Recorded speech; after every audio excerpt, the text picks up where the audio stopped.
Come stai? Bene, grazie. Bene, grazie. Hi, Ivan.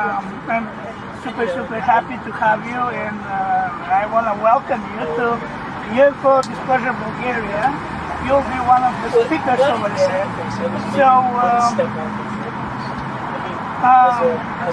I mean, we're going to talk for everything, and you're something like a part of that. I mean, you're the legend, the history connecting with the UFOs. You know so many people.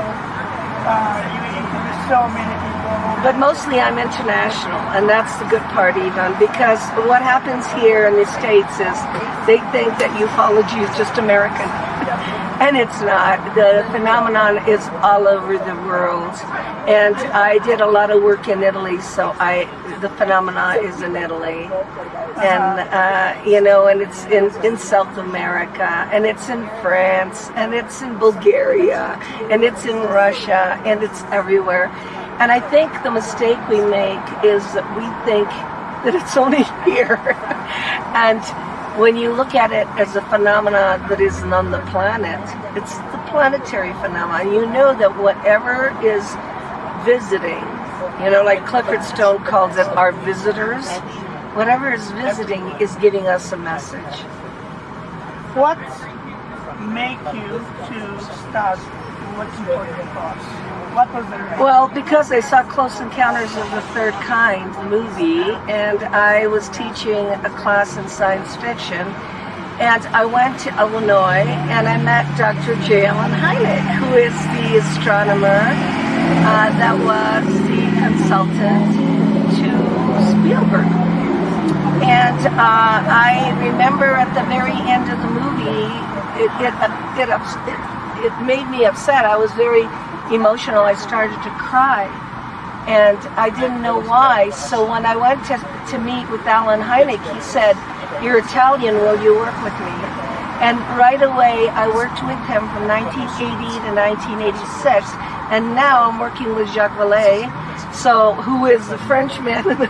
So I believe that this was my destiny, because I think that we have a destiny, and I'm a journalist. I'm not a ufologist. And my job, Ivan, is just to record and put it in a book and ask the right questions. Yes, that's it.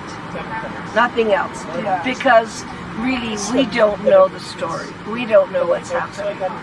And so my job, and I'm good at it, is just to be the person who interviews and asks questions.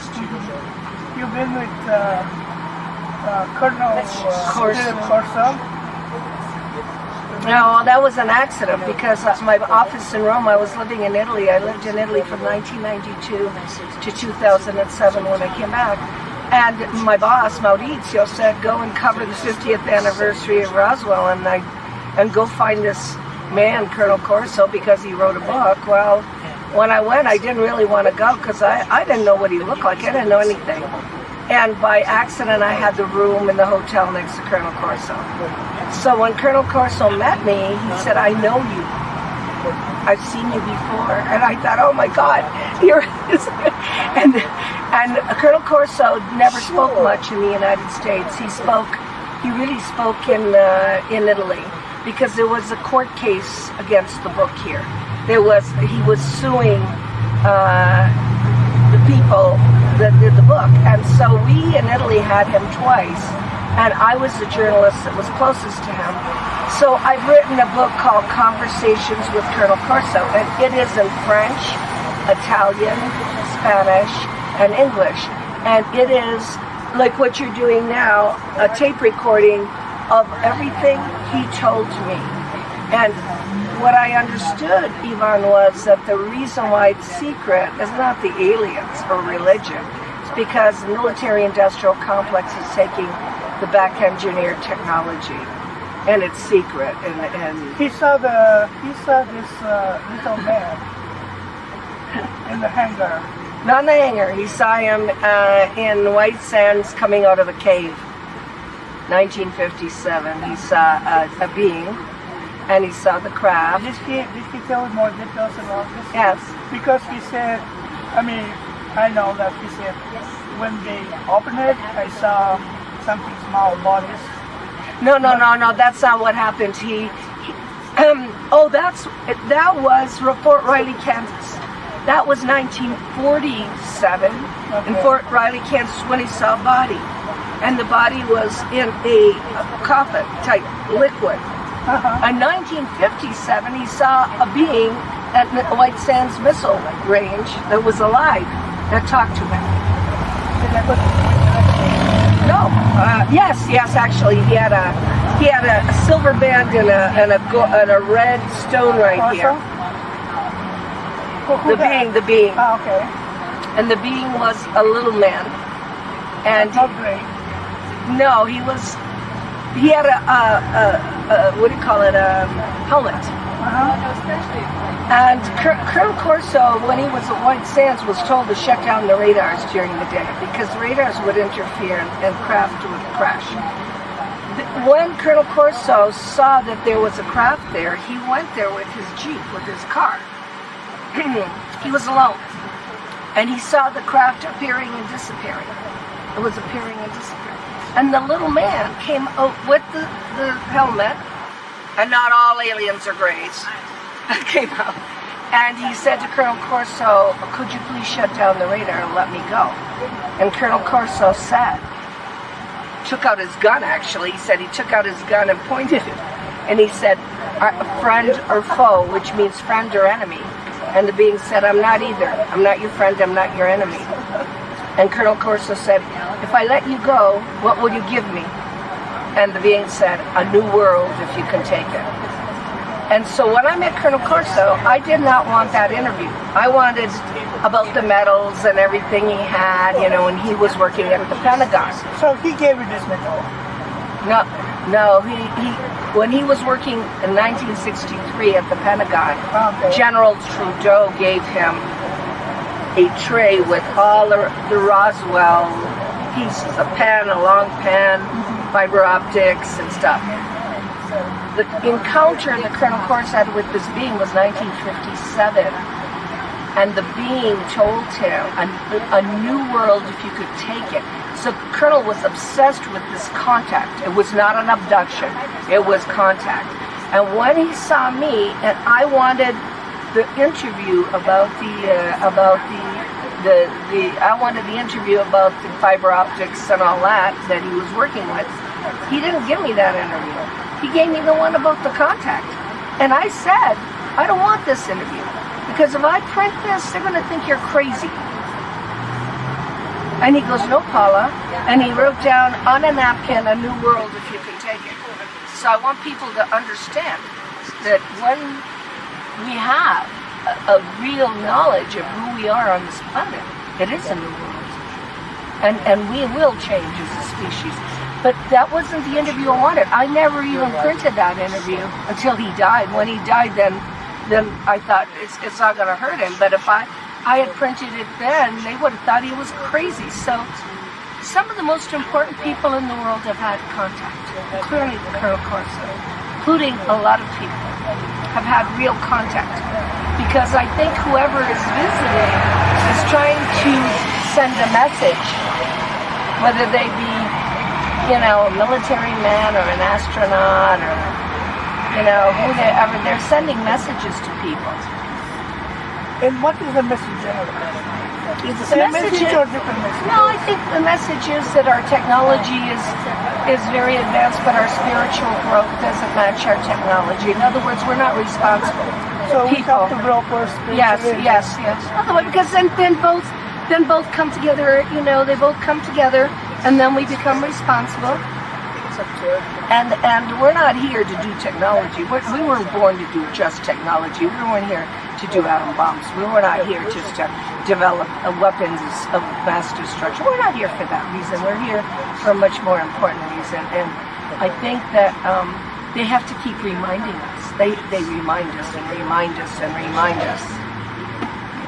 And then the other man is Paul Kennedy, the former Minister of Defense.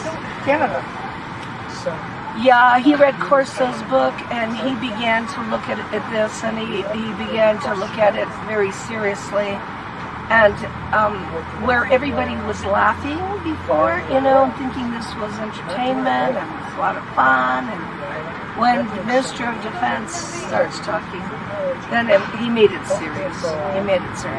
And he said basically that that our economy on this planet is based on this advanced technology, and that it's secret. And like Stephen Greer, whom I admire greatly, said in the 1950s we had anti-gravity. But Paul Hellyer, like Stephen Greer, says, you know, we need to release these technologies, including medical technologies. We need to release them to the people. So this becomes a very serious subject then. It becomes serious. It's not just about UFOs. Yeah. Did they have a program for researching the UFO program? The Ministry of Defense? No, not for Paul Hellyer. But they had a scientist named Wilbur Smith. And Wilbur Smith was involved with UFOs. And he talked to Colonel Corso. And he said to Colonel Corso, "You're so lucky you've had contact," he said. He said, "I know this is real," because he's a scientist. And I think any more people should start listening to scientists. Yeah, of course. It shouldn't be just media personalities or entertainment people in the UFO field, or people, scientists, the real astronomers and the scientists. And I really recommend everybody read Jacques Vallée's books. Because if they read Forbidden Science 1, 2, 3, and 4, and they read everything that he wrote, he's 80 years old right now, they will realize that all the truth is in those books. He's been doing this most of his life, and he has no agenda. And instead of going on internet and getting all this, you know, fear-mongering craziness that nobody does any research, I think that they should start reading Jacques Vallée, Alan Hynek, Edgar Mitchell. Edgar Mitchell's book, The Way of the Explorer, is fantastic. You know, and I, in my house, have 300 books, and I've read all of them because I have to read them, because that isn't research I do. Like, for instance, I don't do crop circles. I don't do certain things, and I have to look at the whole piece of all of it. And the only way that I could do that is read everybody's book on what they discovered. How you met Dr. Edgar Mitchell? How you make that connection? He was a wonderful man. Oh Lord, I went down to Roswell. I asked him for an interview. He you know, he was born in Roswell. Yeah, I know. I went down to Roswell to do an interview with him, and I spent a lot of time with him. And at dinner, I asked him, I said, "Do you think people are ready for, you know, disclosure?" And he goes, "No." He said, "They're not ready for disclosure," because he said the humanity has to come together as one humanity. They can't be the Chinese and the Japanese and the Americans and the Russians. He said, because he said, we need one world together. So when they come, they are talking to one species, and humans aren't ready for that yet. I remember my interview with him, and then I spent a lot of time with him at the Washington Press Club, because I did the X conference with Stephen Bassett, and we would sit together and we would talk, and he trusted me, and I had his book, the Path of the Explorer, translated into Italian, and I wrote the preface for that book. I wrote the beginning, and he was very interested in the paranormal. He examined Uri Geller. I mean, there's a story in that book where Edgar Mitchell, Hal Puthoff, and Russell Targ are eating ice cream, and Edgar Mitchell and his in Uri Geller's ice cream is a tie clip from Edgar Mitchell had lost a long time ago. It's in the ice cream.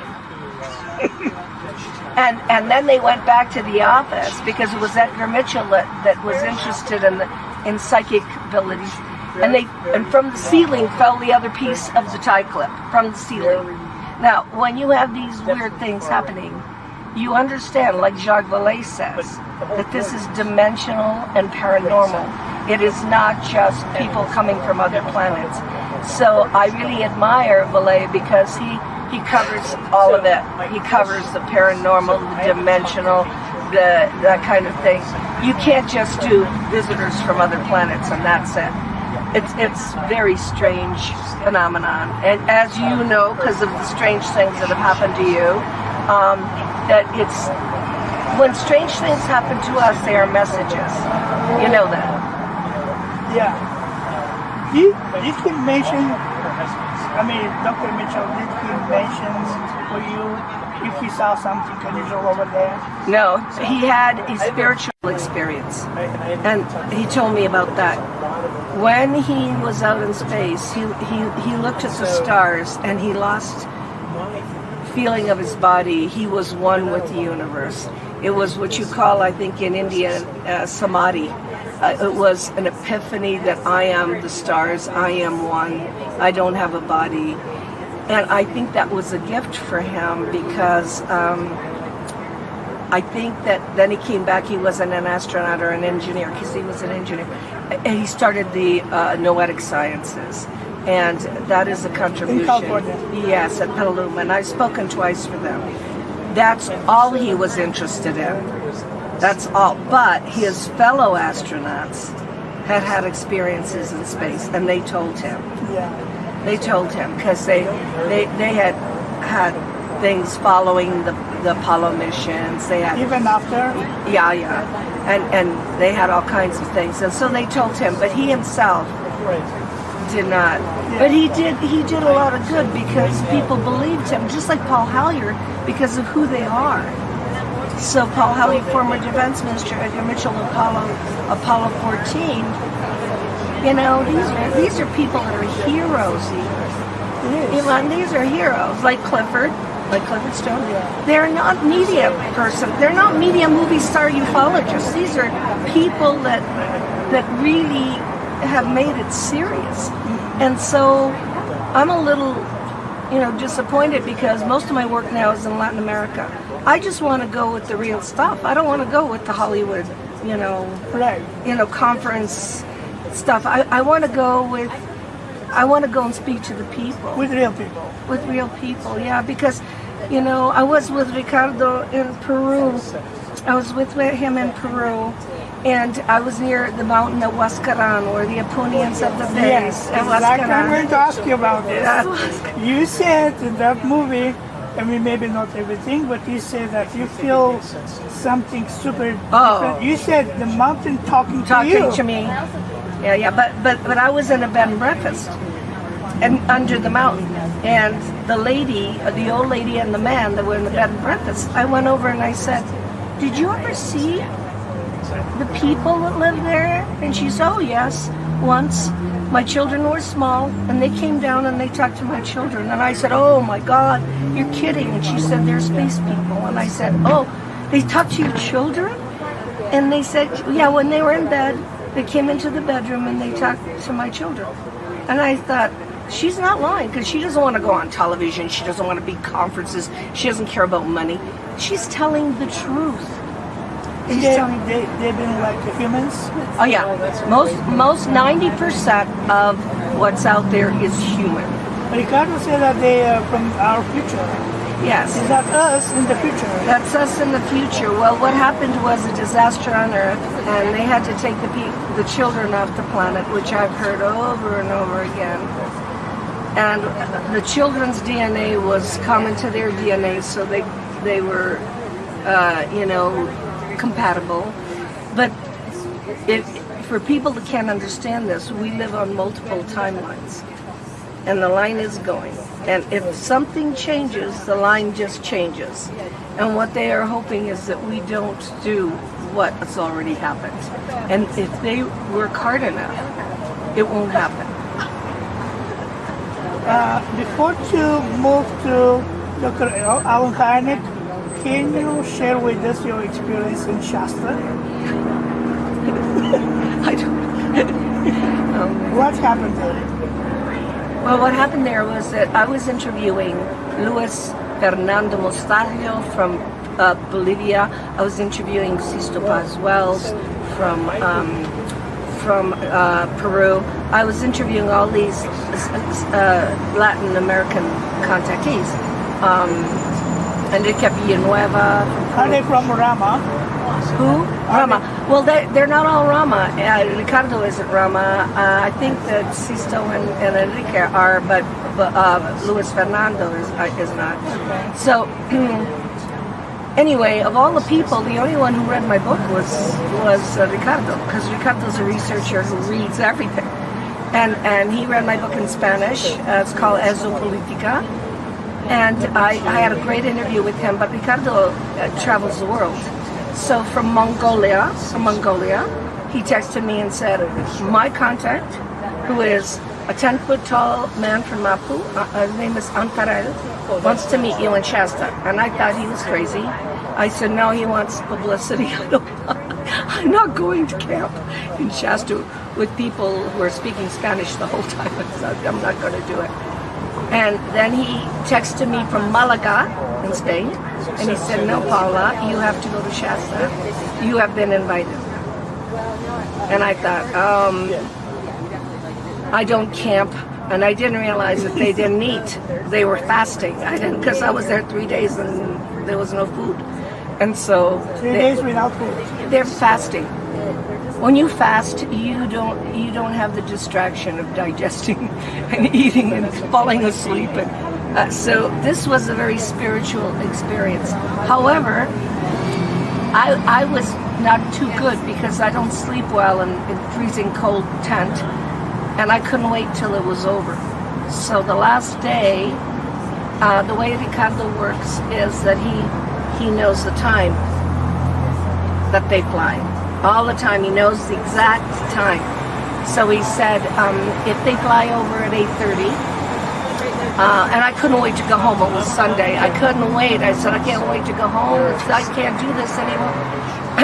He said, if they fly over at 8:30, he said, Antarel is here. So at 8:30, I'm looking and 2 UFOs fly over, and I just let it go. Because I've been with Stephen Greer, I've been C5, I've done that. But they did fly over. And he walked over to me and he said, just like Colonel Corso, he said, Antarel is in the forest, can you handle it? In the world, if you can take it, can you handle it? Will you be okay? Can you go down there? I had 1 minute to answer, 1 minute. And I said, okay. And he goes, well, you're going to go down with Suyapa and Mercedes. And they're Spanish. Latin American people, and everybody else is too. There were 2 women down there. There was his wife and my interpreter, who was Italian, because I had to have an interpreter the whole time. She was Italian, Corina. And so there were 5 women, and Ricardo said, wait. He says, you can't use a flashlight, but he said, from the ground is going to come a cloud, a mist. It's called the Zendra, and you stand in there. Like a plasma? No, it was like a mist, fog, like fog. And it was fog, and it was on the ground, and I saw it, and he says, you can hold the hand of Mercedes and Suyapa. He says, but when you get there, you let go of the hands, because each one of you will have a separate experience. So that was the most terrifying of all. I walked down there and I had to let go of Mercedes' hand. It was the worst feeling, because I'm holding on to somebody. I know that they're there, but when I have to let go, I'm not alone. So I saw this, I got down there and I saw this 10-foot tall, very, very, very tall giant kind of person standing he was standing against a tree. Absolutely. I saw him twice. I saw him also in 2015, but in 2015 I could see his yellow. He had blonde hair and beautiful almond eyes. In 2014, the first time I saw him, he had a hoodie on, you know, like a hood, a gym outfit, like he'd just come out from the gym. So I saw his long face, I saw his eyes, but he had a hood on, like a hoodie, like he'd just been in a gym. And he spoke to me constantly, I mean, but in a language I did not understand. Because I didn't understand it. In your mind? Or No, outside. No, it was outside. I thought, you know what it sounded like in Europe? We have these cars that go around the towns and with the loud bullhorn and say, we will sharpen your knives, we will clean your house and everything. He sounded like he had a bullhorn. It was echo, a lot of echo. And I thought everybody heard it. I mean, I thought everybody's hearing this. Because it was echo, it was not in my head, it was outside. But I couldn't understand what he was saying, and then they told me it was Irdin, which is an ancient language, and soul sings in that language, Irdin.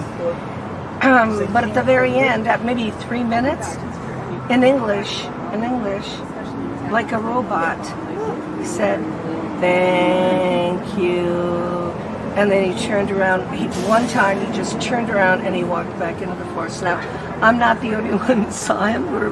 So you saw him like he just left or disappeared? He just left. No, he walked. He walked back in there. But I don't know if he walked on the ground. I can't tell you. Because the fog? Yeah, you could.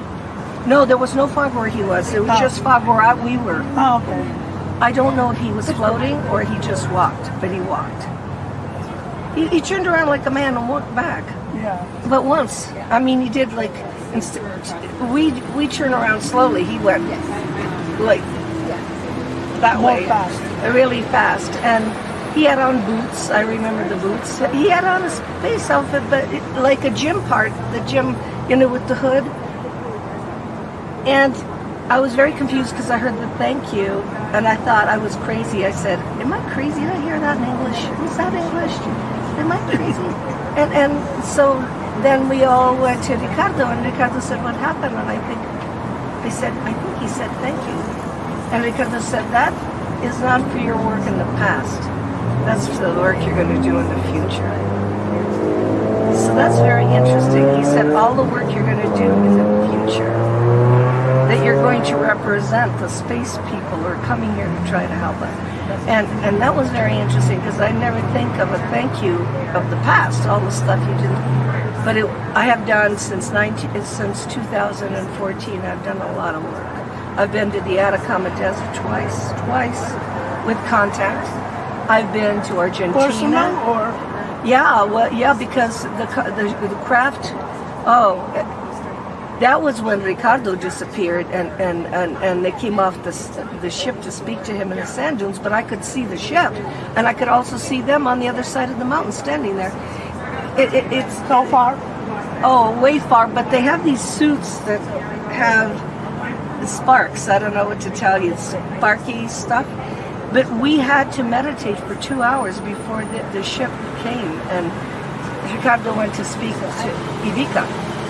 But we were there to support all that. That was the first time. The second time I ended up walking in the middle of the desert to a spot where I'm positive they were going to land. But this is in Chile, in the Atacama Desert. So I've been to Chile.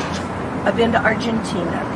I gave a lecture in Argentina. I've been to Monte Perdito in Pyrenees, and there was contact there because Ricardo, when he puts everybody together, and he knows what time.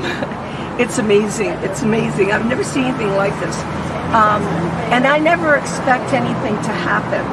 But like you were telling me your story, I went to Crestone and I heard my name called in the room. So and then my phone dials by itself, and paranormal happens around contact all the time.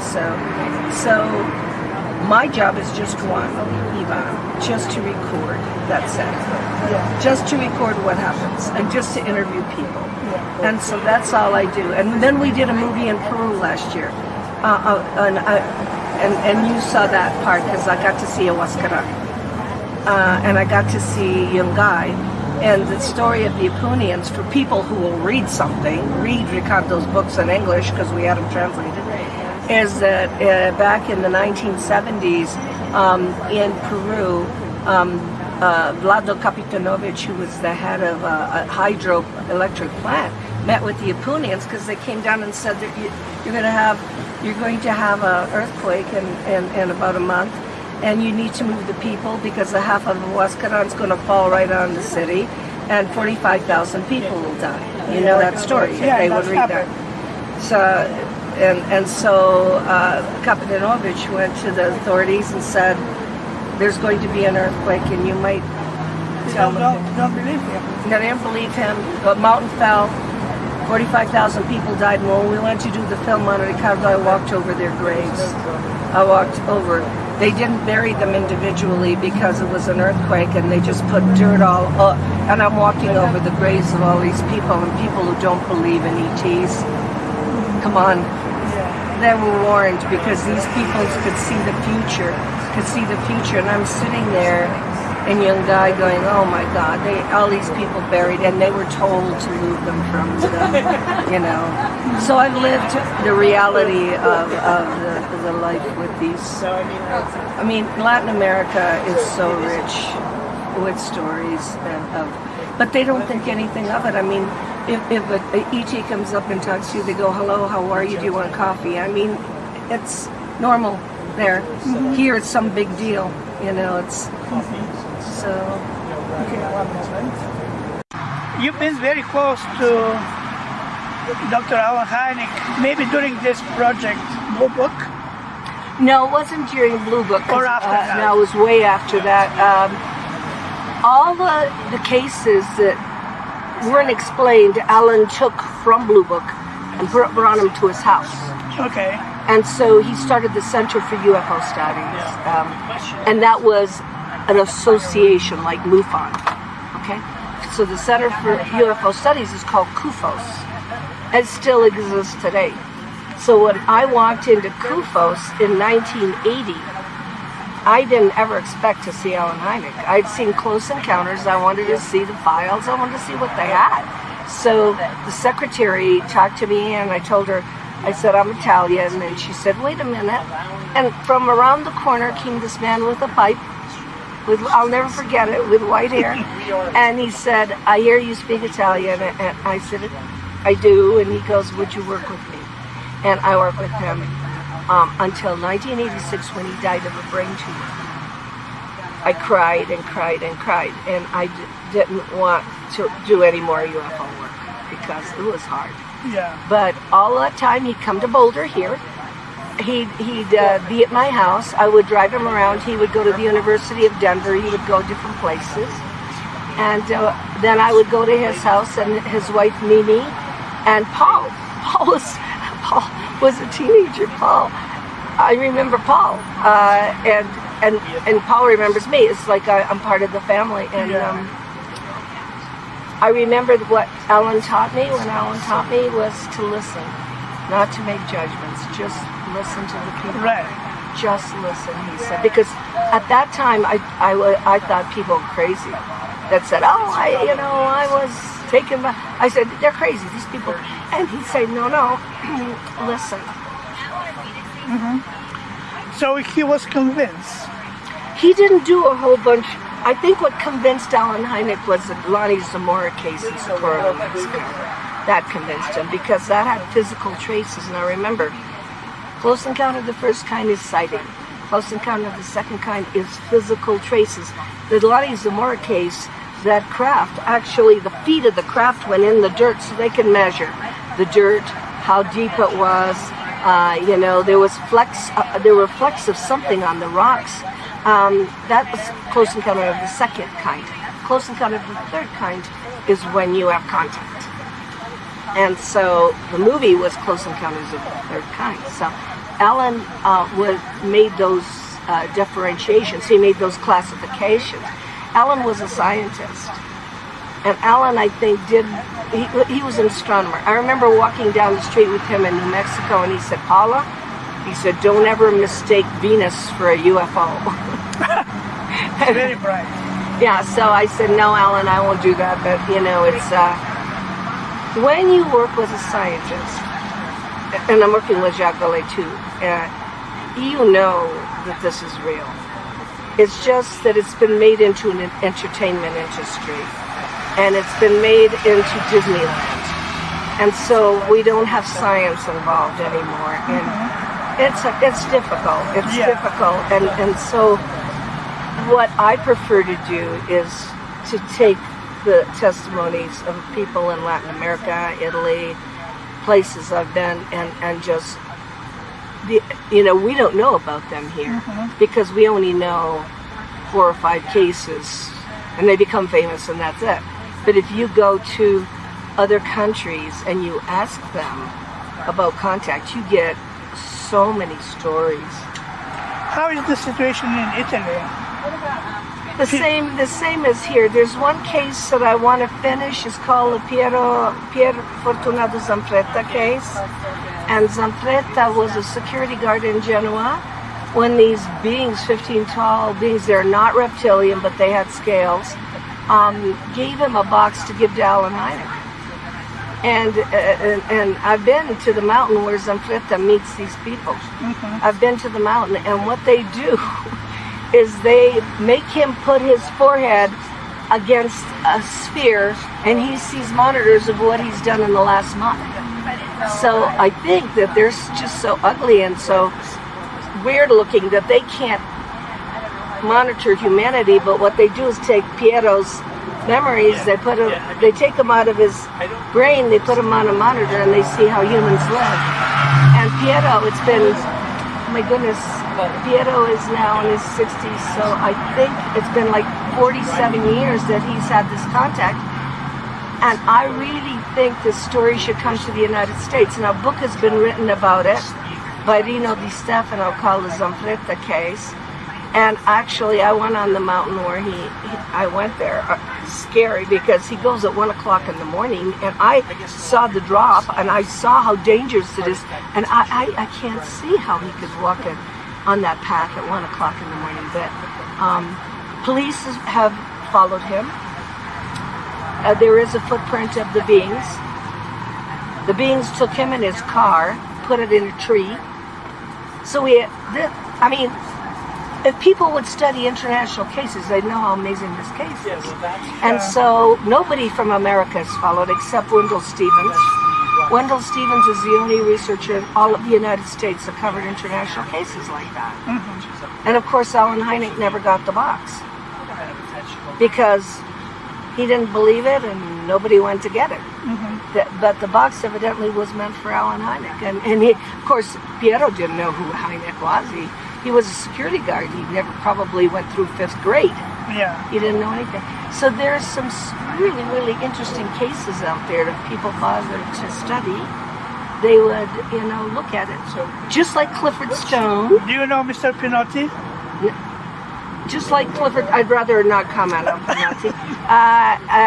Just like Clifford Stone told me that when he was 10 years old, his mom used to have the neighbors come in to do readings because the kid was so psychic. She used to charge $10 for all the neighbors to come in. I'm going, Clifford, you're kidding. I hope you talk about this because Clifford was chosen to do crash retrieval. They knew he was psychic. I mean, if his mother's charging $10 to get the future from his child, somebody out there knew something that was going on with Clifford. And Clifford's story is amazing, and Clifford has tried for the longest time to tell people, of course 3 of his cases were in Vietnam, and he's been trying to tell them that the visitors are benign, which means neither good nor bad. They're not bad. They are just They're here because they're watching the Vietnam War. They're watching, just like with Zampreta, who puts his forehead against the glass so that they can take out the memories of what's going on the planet. And this planet is being observed. It's being observed by not reptilians, greys, and Nordics, 3 people, 3 categories, by 57 different species. Maybe more. Maybe more, but the manual that Clifford had 57 different first aid for 57 different species, and our community has just one. You don't want to kill him. So if there's 57 different species, you want to tell me why we only have reptilians, greys, and Nordics? I mean, what kind of ignorance that is? People don't do this study like a university study. They don't read anything. They don't study international. We've come back to 3 different types, and that's ridiculous. So I'm interested in, I mean, even though the Apunians are blonde, they have brown eyes. They don't have blue eyes. So I don't understand. I don't understand how lumping them all together like that and making these kinds of judgments really makes us understand the whole entire phenomenon. I would like to see this in the universities. I would like to see a real intelligent study done on all of it. What Bulgarians and Europeans can expect from this conference 2021? Different opinions. What they can expect then? Different opinions. Different opinions. Yeah. From credible people. I'm not going to say whether they're credible or not. I mean, there's some people I disagree with 100%. Okay. I mean, Paul Heineck, you, the other guys. Yeah, no, there are other people that I don't agree with. No, they just need to know that I think in the end that it's worth studying. Because I'm a teacher, so I'm going to say, if you want to study anthropology, you better go study anthropology. You want to study geology, study geology. You want to study ufology, study it.